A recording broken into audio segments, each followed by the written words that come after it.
Olá, estamos aqui com mais um programa do Radar Podcast, falando aí sobre a luta histórica dos trabalhadores dos Correios. E para contar um pouco dessa luta, nós recebemos no programa de hoje o Mário César Barbosa Conceição, mais conhecido como o Barbosinha dos Correios, né? O Barbosa que tem uma luta histórica aí na nossa categoria.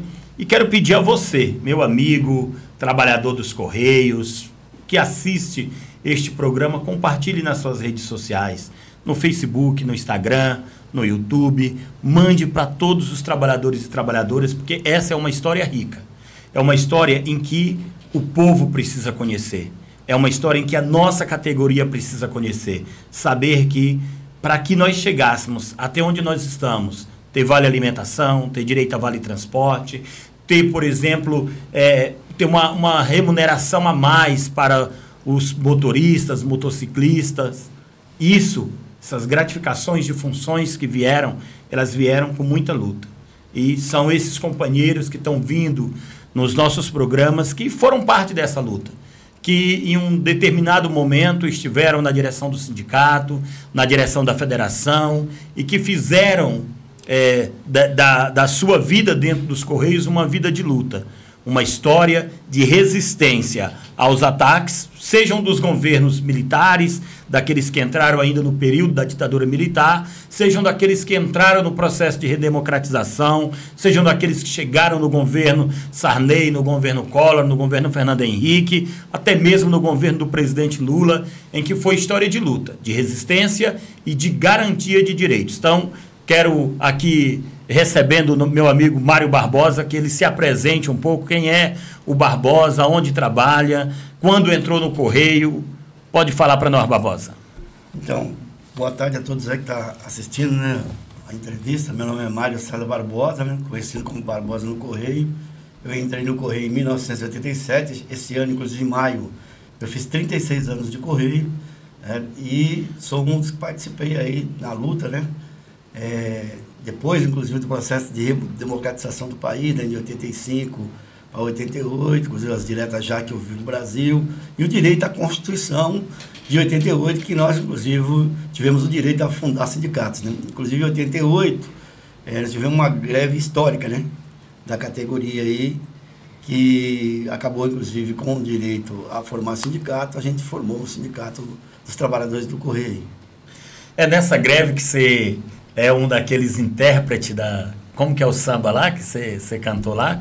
Essa greve, inclusive, tem um vídeo, né, que roda aí no YouTube, da greve de 1988, e tem um samba, inclusive, que ganhou a escola de samba, não me recordo qual é a escola na época, mas era aquela que canta aquela musiquinha lá. Tem bumbum de fora pra chuchu, qualquer dia o carteiro nu. Tem bumbum de fora pra chuchu, qualquer dia o carteiro nu. Antigamente, o carteiro escolhia o presidente e comia mais feijão. Não se vivia com salário de ladrão. Hoje tá tudo mudado. O Magalhães tá no lugar errado. E dá greve! Muito bom, muito bom. A gente, quando acompanha essa história, principalmente da greve de 88, essa greve, a greve de 85, né, que são greves históricas da categoria que trouxeram, né, o movimento de Correios para o movimento das lutas nacionais, que traz figuras esplêndidas, né, dirigentes sindicais que ainda hoje estão conosco, outros, né, já partiram, mas que foram importantes para essa luta, né? E você é um desses caras que, quando eu chego no Correio, se não me engano, você estava demitido, né, também de uma outra greve. Como que foi essa história das demissões na greve, Barbosa? Porque desde de 85, quando se iniciam as criações das associações, a gente sempre tem demissões no Correio. Por que essas demissões? Qual que era o motivo dessas demissões? Então, muitas das demissões foram perseguições na greve, né? Inclusive, a greve de 88, nós tivemos uma greve de 30 dias contra o ministro, que era o Antônio Carlos Magalhães, né? Um ministro muito truculento, não queria saber de conversar com os dirigentes sindicais em greve, e nós ficamos 30 dias de greve. Existia uma solidariedade nesse movimento sindical na época, inclusive, existia um fundo de greve no ABC, os sindicatos bancários que deu espaço para a gente construir um fundo de greve, inclusive, com o apoio de diversas entidades, da própria população, inclusive, que contribuía. Nós tinha alimento, tinha leite, conseguia montar uma cesta básica para os trabalhadores que estavam em greve, e enfrentamos o governo, né? Que na época era o Sarney, né? Depois o Antônio Carlos Magalhães era o ministro das comunicações na época, e não queria negociar com os grevistas. E a gente enfrentamos ele durante 30 dias e obrigamos, no final da greve, ele receber os trabalhadores em greve. Então foi uma greve vitoriosa. Além disso, no período que a gente estava em greve, nós constituímos 2 ônibus de São Paulo e do Rio de Janeiro, que também foi a Brasília, que foi o momento da Assembleia Nacional Constituinte. A greve foi em 4 de agosto de 1988, e a Constituição fechou em 5 de outubro de 88. Nesse período da greve dos 30 dias, a greve terminou acho que 13 de setembro de 88, nós mandamos ônibus a Brasília, tinha lá o Fernandão, o Fernandinho, aqui São Paulo, Jacó, Índio, vários companheiros que foram na caravana para Brasília, e fazia lobby dentro do Congresso Nacional, já para a Assembleia Nacional Constituinte, em relação ao artigo 8º, certo? Da Constituição, que pegava todos os movimentos paredistas, desde a greve de 1979, que aconteceu lá no ABC, e de 1946, que houve um levante dos marinheiros aqui no Brasil também, né, dos setores militares, que era contra, e foram perseguidos por isso, inclusive, e aí nós constituímos o artigo 8º da Constituição, que é a lei da anistia. E nesse período da greve de 88, ela é fundamental também para a fundação dos sindicatos, né? Assim como os companheiros de 85, tinha a greve de 85, que foi uma greve também fortíssima, ele paralisou tudo aqui em São Paulo e expandiu para o Brasil, criar as associações. Já em 88, nós saímos da Assembleia Nacional Constituinte com direito de ter sindicatos. Aí a empresa transformou aí a PESP, né, que, como meus companheiros colocaram aqui, fundaram a PESP lá no gabinete do Bulhões, transformou ela em sindicato. E nós fundamos um sindicato de trabalhadores, chamava o Zé da Mala na época, né? Então tinha a sede do Zé da Mala era aqui perto do Corpo de Bombeiros, né, aqui na próxima Sé, e nós fundamos o sindicato do Zé da Mala na época também, que foi com vários trabalhadores grevistas da época. E tivemos aí a demissão, né, pós-greve, inclusive, da perseguição, que os caras iam nos setores para perseguir os grevistas, e durante a greve de 1.050 trabalhadores na greve de 88. Assim como também mais de 1.000 aí de 85 também que teve nas greves que ocorreram na categoria. E vários trabalhadores depois, inclusive com a Assembleia Nacional Constituinte, quando nós aprovamos o artigo 8º, nós já saímos, inclusive, da greve, né, com direito à anistia. Aí foi uma outra batalha para se conseguir a anistia. Aí criou uma lei, uma lei em 2006, né? Não, 2006 não, 2002, 2001 parece. Criou-se uma lei, mas essa lei não foi suficiente, porque se confundia a lei com a aposentadoria do INSS, e aí depois realmente criaram a 1059 e o direito à anistia, na comissão de anistia, que vários companheiros foram anistiados. A minha anistia, por exemplo, saiu em 2006, e os caras me deram uma meia anistia lá, comecei a receber R$371 na época, e tive uma indenização, acho que de R$84 mil, na época que eu fui anistiado, entendeu? E aí nós consideramos, inclusive, que o Correio hoje é o primo pobre do governo, até hoje, né? Porque vários outros setores aí conquistaram a anistia muito mais rápido, e nós do Correio estamos com vários companheiros, inclusive, travados aí no processo de anistia, né?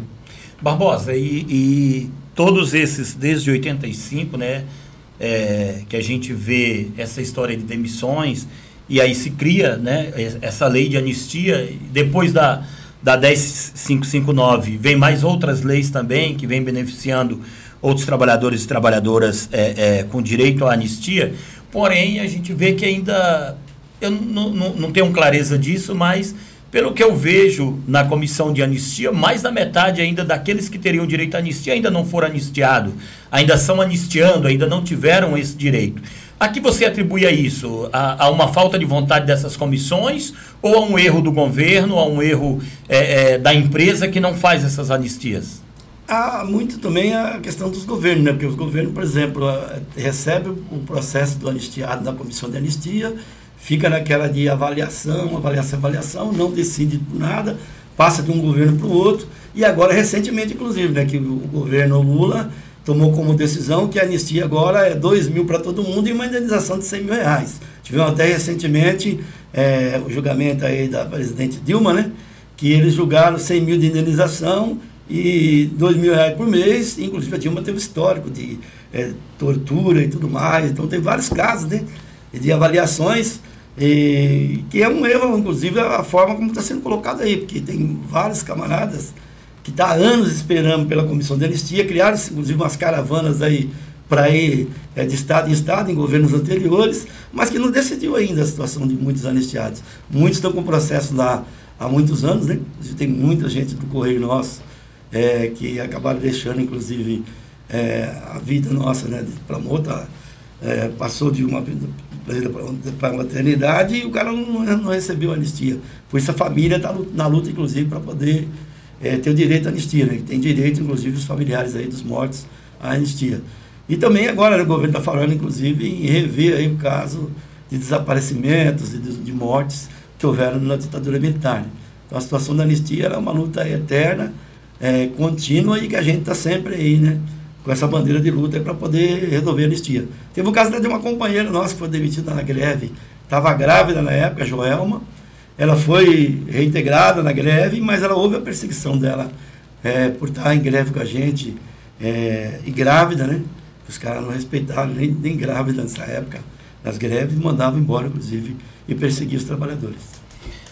É uma história realmente de muita luta e muita resistência. E você, desde que entrou no Correio, também já entrou nessa luta da defesa dos direitos dos trabalhadores. Antes de entrar no Correio, você já tinha uma militância política, já participava de algum movimento político, ou veio a participar dos movimentos políticos justamente no Correio? Não, antes de entrar no Correio, eu tinha uma participação na sociedade de bairro, né? Um colega meu, no bairro onde eu moro, em Budas Artes, né? Inclusive as entidades de bairro, na época do governo Montoro, cresceram muito, né, nos bairros, e tinha uma atuação de reivindicar por direitos, as condições de melhoria das ruas, de guia, de sarjeta, de água, de luz, de melhoria para os bairros, né? E nessa época eu participava da associação lá. Entrei no Correio em 87, estava cursando, inclusive, curso de administração no colégio em Pinheiros.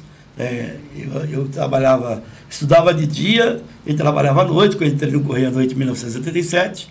E aí depois eu concluí, inclusive, o estudo lá como supletivo e entrei no Correio. E aí participei da greve, né? A situação do Correio era dramática, nós vimos o governo Sarney, numa época, inclusive, que tinha um período que toda semana rodava a maquininha de aumento de preço, a situação era cruel para os trabalhadores na época.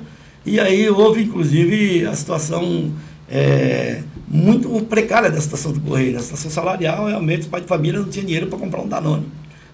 O cara ia no mercado, a filha pedia um Danone e não tinha condição de comprar. A situação salarial era muito ruim. Não tinha condição de fazer um crediário na Casas Bahia da época, entendeu?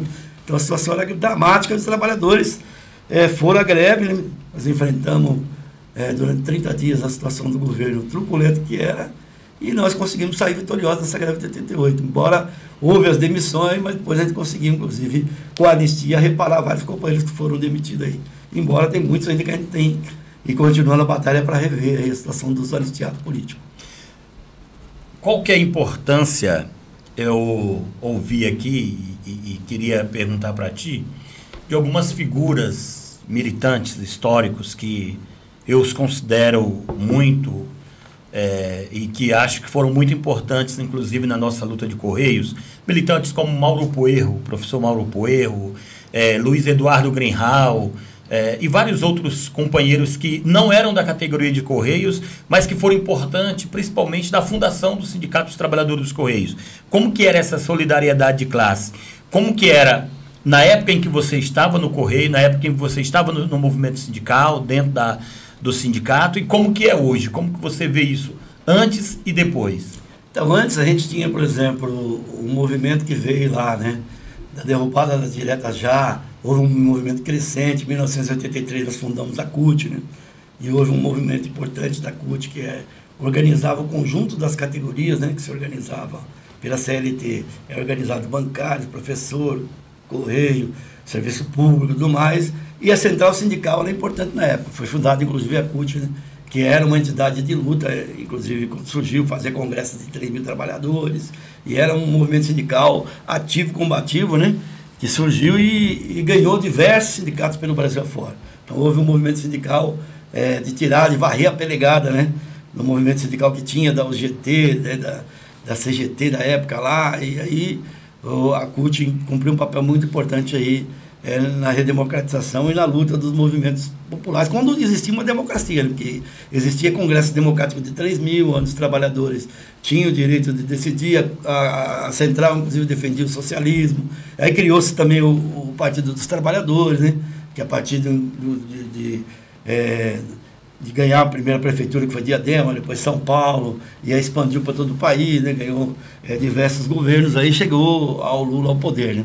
E hoje o movimento sindical tem uma mudança completa, né? Porque antigamente a gente tinha uma luta mais direta e democrática dos trabalhadores, né? E a luta pelo socialismo. Hoje há uma mudança, né? na virada aí do século, e uma crise política e econômica forte, e o movimento sindical mudou completamente, né? Hoje muita gente foi correr atrás de cargo, se venderam aos cargos aí no governo e abandonou completamente a luta, né? E hoje, inclusive, as próprias centrais sindicais, né? A gente vê aí muita central sindical governista, umas passaram a defender atividades de cidadania, certo? E coisa, e não conduz com a luta como deveria, né? Porque hoje nós estamos sofrendo vários ataques em relação a tudo que é público, os caras querem vender para a iniciativa privada, certo? E essa política também aí que, infelizmente, o PT elaborou, as políticas de parcerias públicas e privadas, está sendo utilizado pelos governos para vender as empresas estatais. E aí nós estamos numa situação complicada hoje.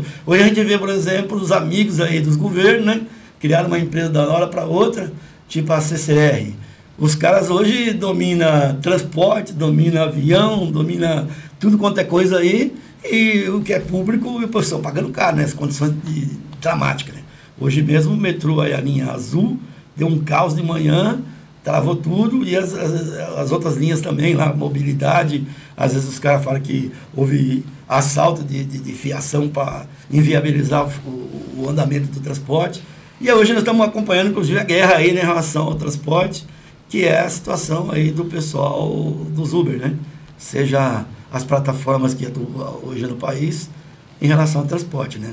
O pessoal, os motoboy aí, que aí exercer a função, e estão querendo regulamentar a situação, e a situação do transporte também tem uma pressão sobre eles, de não deixar eles atuar, e toda essa situação que estão vivendo hoje, né? Então, eu acho que o movimento sindical hoje há uma mudança completa do que era antes, né? A gente vinha de um movimento contra as diretas, crescente, de varrer os pelegos, de conquistar, de ter democracia, de defender o socialismo, e agora os caras abandonaram completamente isso, né, Ribamar? Hoje os caras não defendem mais o socialismo, defendem reformar o sistema, e ainda, certo, as centrais sindicais hoje, por serem governistas, acabam não encaminhando a luta, né? Então fica muito mais difícil ainda para o trabalhador. Embora a nossa categoria de Correio nunca deixou de lutar, uma categoria guerreira, né? Enfrentou vários governos, né? Então, nós passamos por diversos governos aí e enfrentamos todos com greve, inclusive o governo reacionário do Bolsonaro, né? Que tirou 30 cláusulas do nosso acordo coletivo de trabalho e que nós enfrentamos. Fomos a única categoria que enfrentou o governo Bolsonaro fomos nós do Correio. Foram 50 cláusulas. Os demais, 50 cláusulas. Os demais ficaram com medo. Nós não, nós enfrentamos o governo Bolsonaro, fizemos greve contra o governo. Certo? Inclusive com acampamento em frente ao TST, em frente ao prédio dos Correios em Brasília, né? Barbosa, e como que você vê essa luta contra a privatização dos Correios, né? Eu, quando recebi o Clemilton aqui, ele estava me contando que desde quando ele entra no Correio, ele entra ainda no departamento de Correios, né, em que havia uma divisão. Na realidade, quando ele entra, ainda não era departamento de Correios, aí depois vem o departamento de Correios, né, e cria depois a empresa de Correios e Telégrafo. Como que é essa luta contra a privatização dos Correios? E como que você está vendo isso hoje? Como que tem acontecido essa luta hoje? Então, a luta contra a privatização do Correio é uma luta, inclusive, em que os trabalhadores têm que ter a compreensão hoje, né? Que, por exemplo, até 2003, antes do governo Lula entrar no governo, nós tínhamos um governo Fernando Henrique Cardoso. E todo o movimento sindical que veio lá das diretas já, que era combatido, tudo, era todo mundo contra o governo. E aí nós, inclusive, tínhamos fundado, além dos sindicatos, a FENTECT, e a FENTECT, né, era uma entidade de luta, E a gente, inclusive, criou uma forma de discussão a nível internacional, de fazer um seminário no Congresso, e tivemos duas grandes batalhas contra um projeto que o Fernando Henrique colocou, que era 14/91, que já privatizava o Correio naquela época. Além do governo, né, que concedeu em 1990 as agências franqueadas, que já veio desde lá de trás. E nós conseguimos, inclusive, barrar o projeto 14/91 no Congresso. Tivemos um enfrentamento na Comissão de Ciência e Tecnologia, na Comissão de Trabalho. Na Comissão de Trabalho, inclusive, houve um enfrentamento, que nós, inclusive, tivemos enfrentamentos lá com seguranças, né? Houve até uma quebra de uns vidros lá que ninguém sabe quem foi, mas houve pelo enfrentamento que houve lá em uma defesa, e nós conseguimos arquivar o projeto 14/91. Aí depois veio o governo do PT, certo? A gente, inclusive, tivemos várias greves, inclusive, contra o governo, para poder melhorar as condições de trabalho do Correio também. E depois a gente viu aí no governo Dilma a medida 532, que foi uma medida já que abria, de certa forma, o capital da empresa. Então foi criada pelo governo Dilma. E depois o governo Bolsonaro colocou de novo, né, a precarização total da empresa, né? O cara não fez investimento nenhum, precarizou tudo durante a pandemia, certo? E mesmo na pandemia, eu trabalhei na pandemia, inclusive, né? O Correio vinha bem, certo? Porque foi muito importante, inclusive, para a sociedade o trabalho dos Correios durante o período da pandemia, porque as pessoas dependiam muito da situação que vivia, de receber as coisas em casa, e o Correio cumpriu um papel fundamental, e estava ainda dentro do Correio, a Shopee, o Mercado Livre e tudo mais. Depois da pandemia, eles resolveram sair e investir, certo, na tecnologia, e criaram, inclusive, as redes próprias de entrega, de devoluções e tudo mais.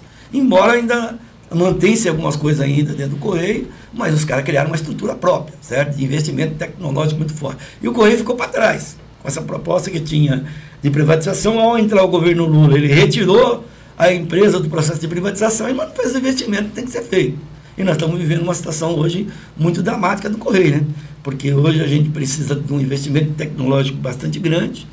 Houve também a criação da taxa das brusinhas, né, que o atual presidente, o Fabiano, aí do Correio, foi para a China numa comitiva, voltou, sentou junto com o ministro da Fazenda, o Haddad, e criar a taxação de uma taxa que para o governo é importante, que o governo passou a arrecadar, mas para o Correio foi um desastre. Porque tudo que tinha de encomendas internacionais foi a bancarrota, caiu demais o volume de coisas do Correio. Isso prejudicou, inclusive, financeiramente. E era um volume muito grande de encomendas também que viam, né?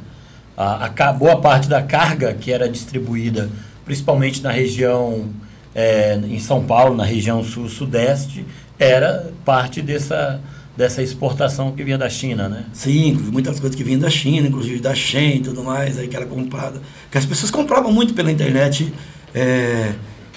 e da China que vinha. Aí ao criar a taxação, as empresas, inclusive estavam envolvidas, inclusive a Shein, criou estrutura própria no Brasil. Tem inclusive uma competição com o Correio lá na RPM, eles criaram uma estrutura violenta lá, investiram em tecnologia e estão disputando o mercado. E hoje, com a mudança, inclusive, na lei que eles fizeram aí de encomendas internacionais, favorecer, inclusive, essas empresas aí a nível de estrutura internacional deles no Brasil, inclusive, e estão se estruturando para competir com o Brasil, com o Correio brasileiro. Inclusive, qualquer um hoje pode montar, né, uma empresinha boca de porco aí e fazer entrega de encomendas, né? A gente está vendo diversas empresas aí na concorrência de logística de encomendas aí, que afeta muito, inclusive, a situação da empresa. Mas o Correio, para manter, inclusive, o papel social, que é importante, né? O Correio, por exemplo, para a sociedade, nas enchentes. Quando tem enchente, a gente vê a presença do Correio. A gente não vê essas transportadoras e o dono de transportadora ajudando ninguém. Né? A situação de entrega de fraldas, de materiais escolares, de papel higiênico nas escolas, e toda a parte social que tem o Correio, que é fundamental. Mas também, né, o atendimento à população. Né? E isso está faltando o quê? A contratação de mais gente para o concurso público e manter a empresa pública, o governo investindo dinheiro. Então, o governo hoje tem que realmente entrar com capital para o investimento tecnológico da empresa. Então, o governo tem que fazer o aporte, e muito dinheiro, inclusive, para poder a situação da empresa ser recuperada. Né? E a gente tem que lutar para que o Correio se mantenha público, para garantir, inclusive, aí a existência dos companheiros, né? Que vão ficar até a aposentadoria, que, inclusive, a aposentadoria, né, dos trabalhadores em geral tem sido ameaçada por eles aí, né, no sentido de querer criar uma nova reforma, que pode levar, inclusive, chegar a dizer aí, a 78 anos uma aposentadoria do trabalhador daqui para frente. Aí vai ser muito complicado para o trabalhador. Esse novo difícil. Congresso que vai ser eleito aí, corre-se o risco de se ter uma nova reforma. Né?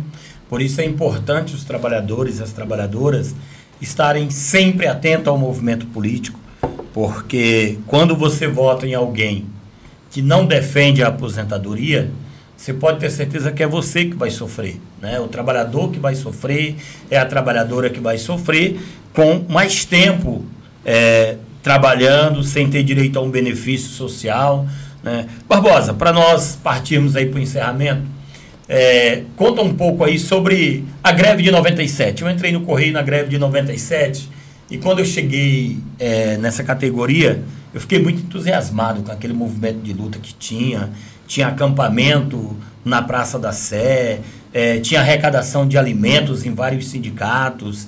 Na época, a POSP ela tinha uma subsede lá em São Miguel Paulista, e eu não estava na categoria, mas eu era muito próximo do PCdoB na época e ajudei, inclusive, a fazer arrecadações, o povo fazia doações. Como que foi aquela greve, aquela luta, que também teve várias demissões, né? Isso, foi uma greve de 22 dias, inclusive duríssima, contra o governo Fernando Henrique Cardoso, e o ministro da época era o Sérgio Mota, que era um outro linha dura também, tipo Antônio Carlos Magalhães. E aí nós fizemos uma greve fortíssima, né? Fizemos um acampamento, inclusive, em frente à casa do ministro, né?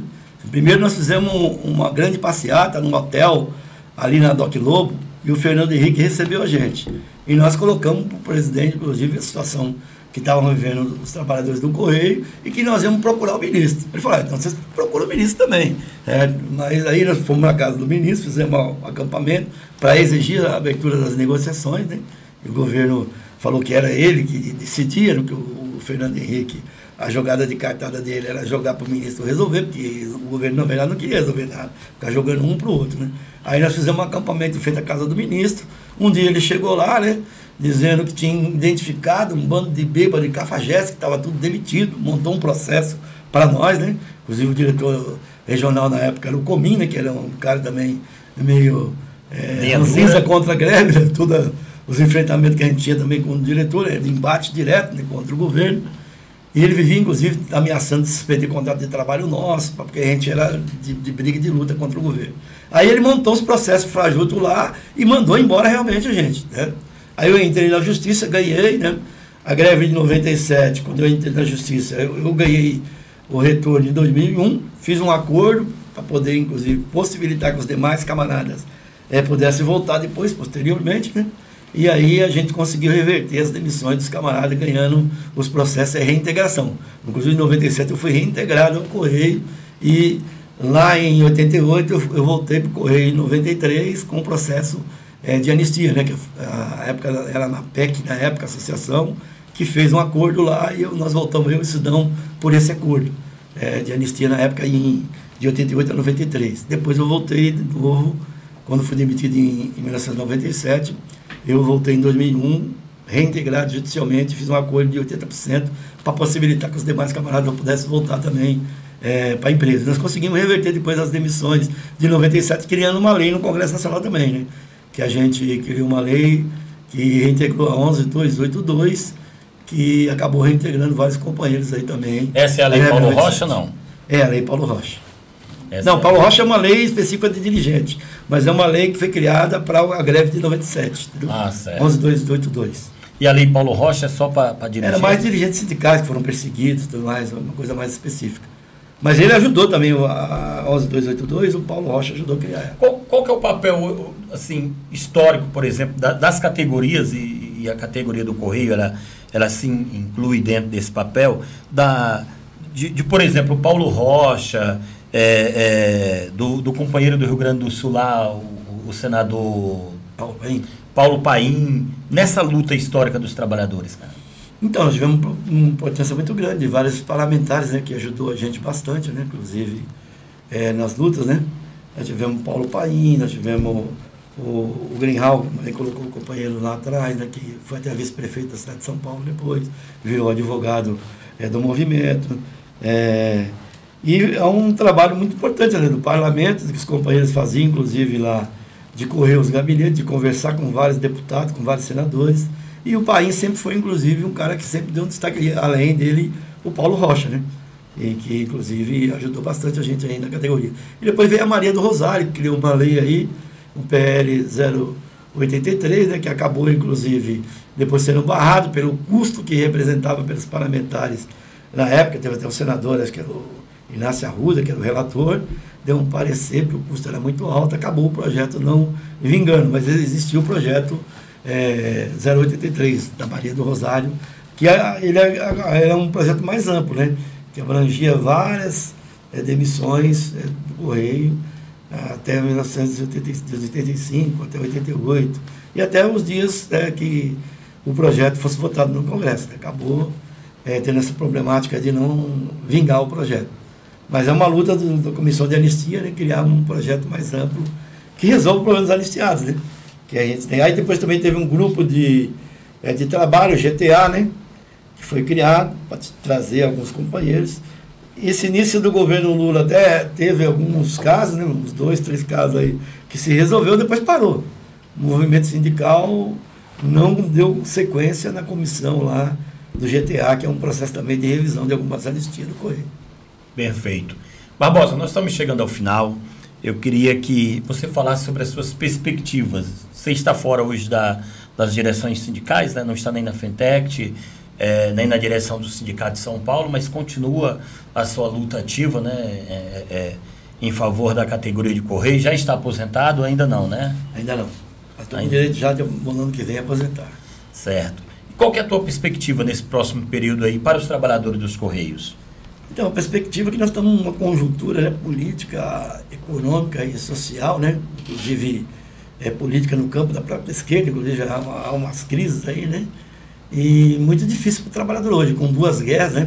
A gente está acompanhando aí, inclusive Índia e Paquistão também por uma guerra religiosa. Então a situação do mundo hoje, né? Pós-pandemia, há uma mudança muito grande, conjuntural, né? E que tem que ser debatida a fundo, né? Nessa crise política e econômica, né? Internacional. Isso afeta, inclusive, as organizações, né? Em geral.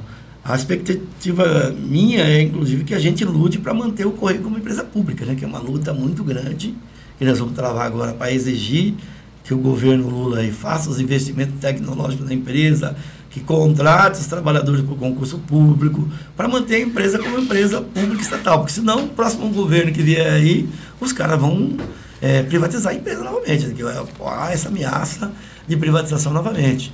E para isso teria que ter um movimento sindical ativo, né? Atuante, né? E nós estamos hoje com o movimento sindical, por ter problema de centrais sindicais estarem apoiando o governo, os caras também estão apoiando o governo. E aí, vários cargos, e a gente vê a dificuldade que é do encaminhamento da luta, né? A gente tem aí 2 federações hoje, né? Uma briga danada de 2 federações e os 36 sindicatos, né? Que nós vamos ter uma campanha salarial muito difícil. E a luta maior nossa hoje é a garantir a existência da empresa, né? Que nós estamos sofrendo bastante situações precárias hoje na empresa, né? São a plano de saúde, que a gente, inclusive, está sendo descontado, a empresa não está repassando, o nosso fundo de pensão, que os caras tiveram um desconto de um rombo de 23 bilhões, outro rombo de 10 bilhões agora que está descontando sobre o 13º, né? Então, falando, inclusive, talvez um outro rombo que apareça por aí, e o trabalhador está com o fundo de pensão ameaçado, inclusive, do Correio. Então, e pagando muito caro por isso. Pagando muito caro por isso, né? E a situação hoje de você estar pagando um plano de saúde e não ser atendido. Então, nós estamos vivendo uma situação muito crítica na empresa, né? E que a gente tem que estar na luta aí para poder reverter essa situação. E aí os companheiros novos aí, que são ativistas da categoria e tudo mais, têm que atuar sobre os sindicatos para mudar, inclusive, essas direções aí pelega, né? E colocar uma galera de luta para poder conduzir a luta, porque a luta vai continuar, inclusive, aí, né? E a nossa batalha é manter o Correio público, e todo mundo tem que ter clareza disso. Porque senão os caras vão acabar na próxima eleição aí, pode voltar nessa extrema-direita aí, reacionária, no sentido de privatizar também o Correio. E aí vai ser demissões em massa, né?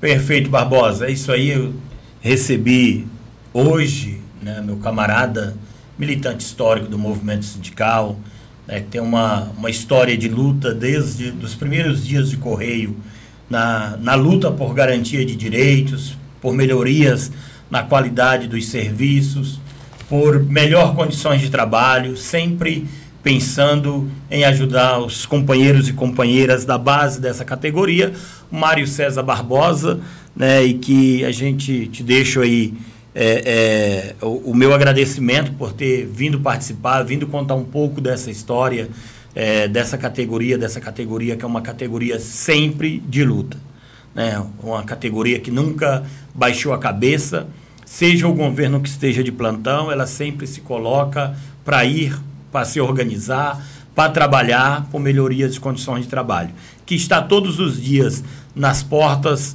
dos brasileiros e das brasileiras, que nos mais confins desse país vai lá entregar sua correspondência, levar sua encomenda, que está ali, muitas vezes doente, muitas vezes com o joelho todo estourado, com o tornozelo sem aguentar mais movimentar, com uma coluna que não consegue mais carregar peso, mas que ainda está na rua para garantir a entrega das correspondências para o povo brasileiro, para a população brasileira. Então, quero te agradecer, Barbosa, e quero pedir para você, meu amigo, minha amiga, que assiste esse programa, que vai estar assistindo, que compartilhe, que mande no WhatsApp, no YouTube, no Facebook, no Instagram, entre em contato conosco pelas redes sociais e venha fazer parte dessa luta, essa luta histórica. Ao você compartilhar, você está nos ajudando a divulgar a luta dessa categoria, que é uma categoria que, para muitos, são trabalhadores que ganham milhões, que têm um salário de 5, 6 mil reais. E quando você olha realmente o valor que ganha um carteiro, um atendente comercial, um operador de um atendente comercial, um operador de triagem de transbordo, um motociclista dos Correios, você se assusta. Porque é uma categoria que, embora esteja organizada, ela tem ainda um baixo salário. Então nós precisamos melhorar isso e é o seu compartilhamento, é a sua colaboração que vai nos ajudar a fazer isso. Muito obrigado e até o próximo programa. Vamos, com certeza, receber novos lutadores e lutadoras aqui para compartilhar um pouco da luta dessa categoria conosco.